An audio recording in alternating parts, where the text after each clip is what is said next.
दोस्तों, मेरा नाम है कुमकुम बिनवाल।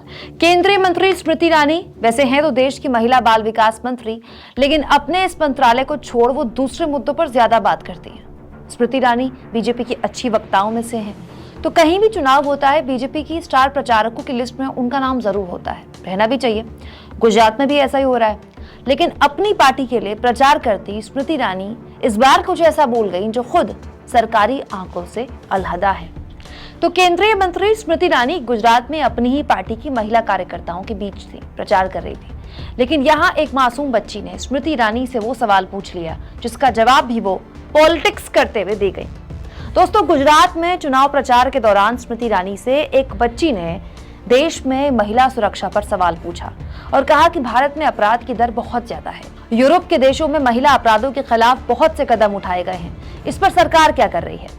दोस्तों, इसके जवाब में स्मृति ईरानी कहती हैं, महिला सुरक्षा की हालत पर अगर मैं यूरोप की क्या हालत है इस पर टिप्पणी करूं तो ये मानवता पर उपहास होगा, क्योंकि आज यूरोप और अमेरिका के कुछ शहरों में महिलाओं की हालत बहुत ही खराब है, लेकिन उस पर चर्चा कभी नहीं होती।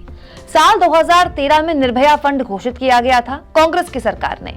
2014 के बाद जब नरेंद्र मोदी ने कमान संभाली तो पता चला कि इस फंड से 1 रुपया तक खर्च नहीं किया गया। दोस्तों, उसके बाद स्मृति ईरानी उनकी सरकार ने महिला सुरक्षा पर क्या क्या किया है बताने लगी। लेकिन इतने गंभीर मुद्दे पर क्या कांग्रेस बीजेपी करना सही था? मतलब अब तो केंद्र में मोदी जी की सरकार बने साल 2 साल नहीं हुआ है, 8 साल से ऊपर हो गए। आखिर अब तक क्यों केंद्र की मंत्री कांग्रेस ने क्या किया या वहां से क्या भूल कर गई, वहां से अपनी बात शुरुआत करती हैं, उससे अपनी बात को शुरू करती हैं। और दोस्तों, जहां तक बात है सरकार की, तो क्या आप जानते हैं मोदी सरकार की सबसे चर्चित बेटी बचाओ बेटी पढ़ाओ योजना के तहत साल 2016-19 के दौरान जारी 446 करोड़ 72 लाख रुपए के करीब 78% यानी कि 78% पैसा सरकार ने मीडिया प्रचार पर खर्च कर दिया।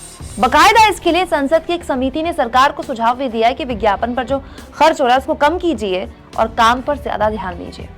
दोस्तों, ये वो बेटी बचाओ बेटी पढ़ाओ योजना है जिसकी शुरुआत खुद पीएम ने हरियाणा से की थी, और ये मोदी सरकार के सबसे चर्चित स्लोगन्स में से एक है। आप अब भी सड़कों में निकलेंगे तो आपको किसी ट्रक के पीछे बेटी बचाओ बेटी पढ़ाओ लिखा हुआ दिखाई देगा। लेकिन ये जुबान से निकला हुआ स्लोगन, एक नारा पॉपुलर तो हो गया, लेकिन जमीन पर कितना उतरा, उस पर खर्च किया हुआ पैसा कहां कहां कैसे कैसे विज्ञापनों पर खर्च हो गया, इसकी जवाबदेही कौन देगा?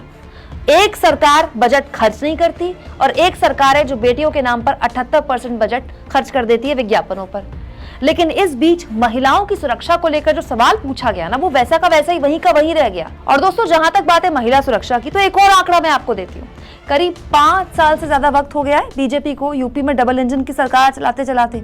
देखिए, नेशनल क्राइम रिकॉर्ड ब्यूरो के आंकड़े ये कहते हैं कि महिला अपराध के मामले में डबल इंजन वाला यूपी नंबर 1 है। तो केंद्रीय मंत्री स्मृति ईरानी को यह समझना चाहिए कि हमेशा केवल अच्छा भाषण देने से काम नहीं चलता। जब बात महिला सुरक्षा की आती है तो हमने देखा है, राज्य चाहे कोई भी हो, सरकार चाहे किसी की भी हो, उसको लेकर अभी तक ये जागरूकता नहीं बनी है, और इसके लिए पूरा का पूरा सिस्टम जिम्मेदार है, जिसे मिलकर साथ आना होगा। क्या आपको भी ऐसा लगता है? कमेंट बॉक्स में जरूर लिखिएगा। और दोस्तों, चैनल को ज्वाइन भी करें, सब्सक्राइब भी करें, और अब यूट्यूब ने हमें थैंक्स का भी ऑप्शन दे दिया है, जिसके जरिए आप हमारे फ्री जर्नलिज्म को सपोर्ट कर सकते हैं।